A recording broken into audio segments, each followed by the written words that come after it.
Imagina aqui um cilindro, uma centrífuga.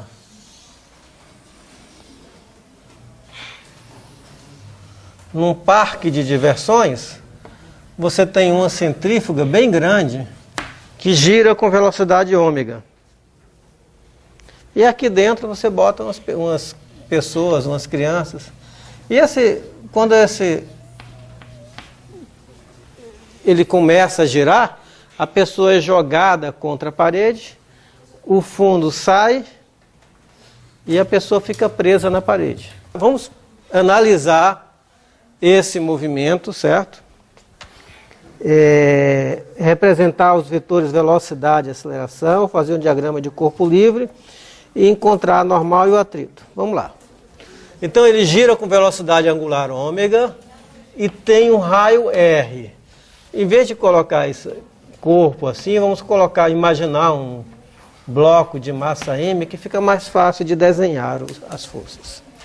Primeiro lugar, o que eu posso afirmar sobre velocidade e aceleração deste corpo?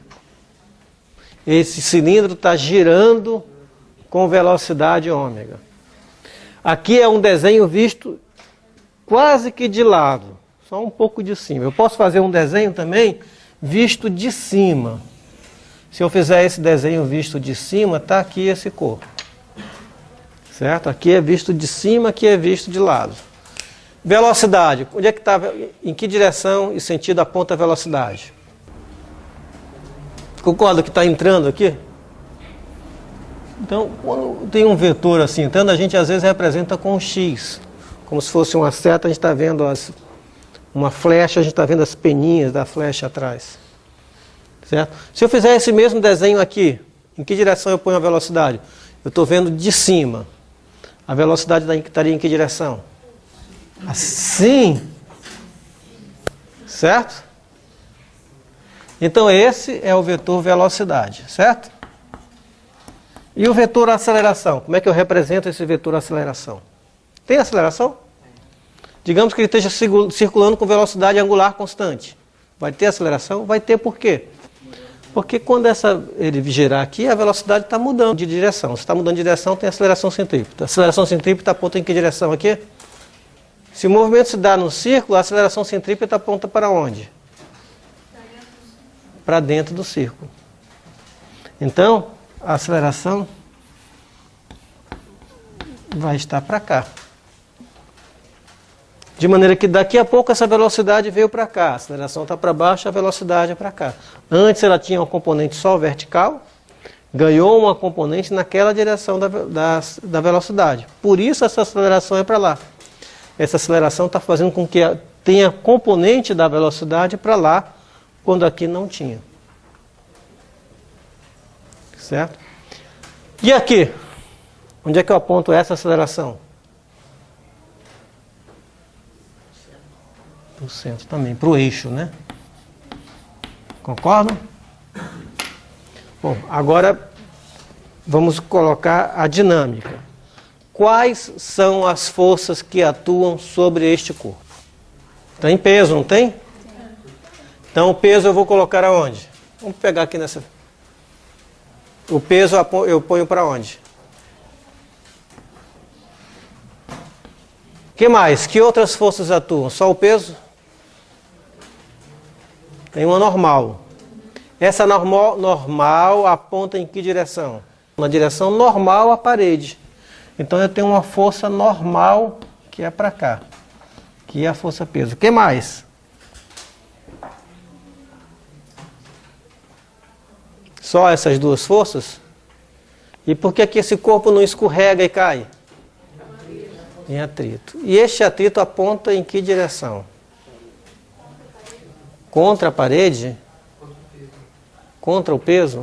Lembra, atrito é uma força que é paralela à superfície.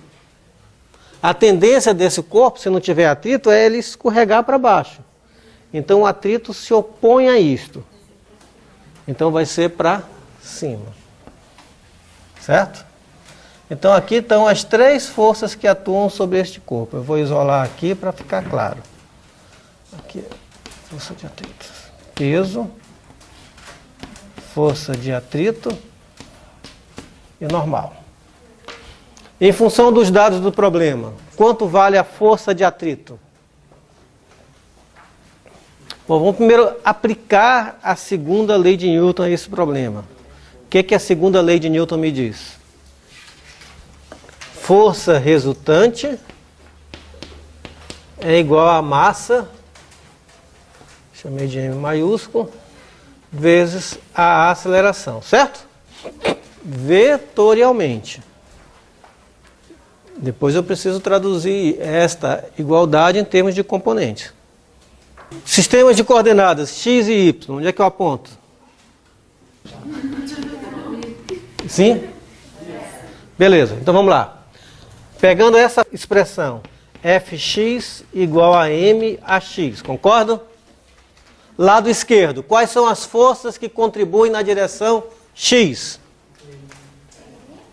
N, P, força de atrito? Não.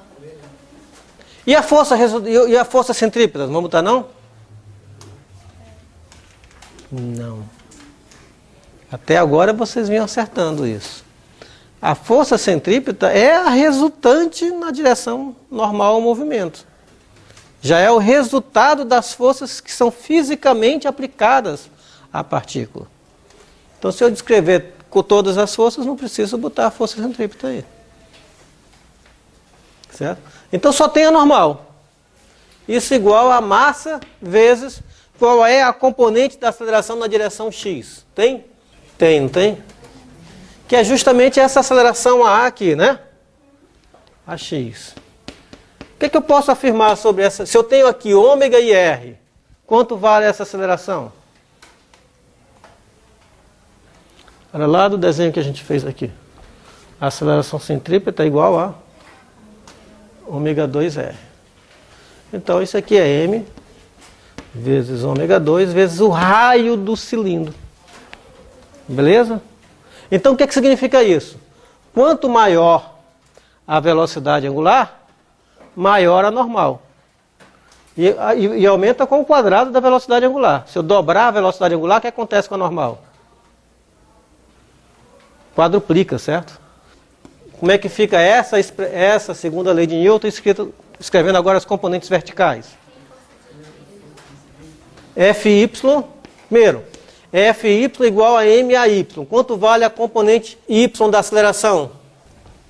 A aceleração é só na direção centrípeta. Então, vale 0. Certo? Conclusão, Fy igual a 0. Quanto vale Fy? Quem contribui para Fy?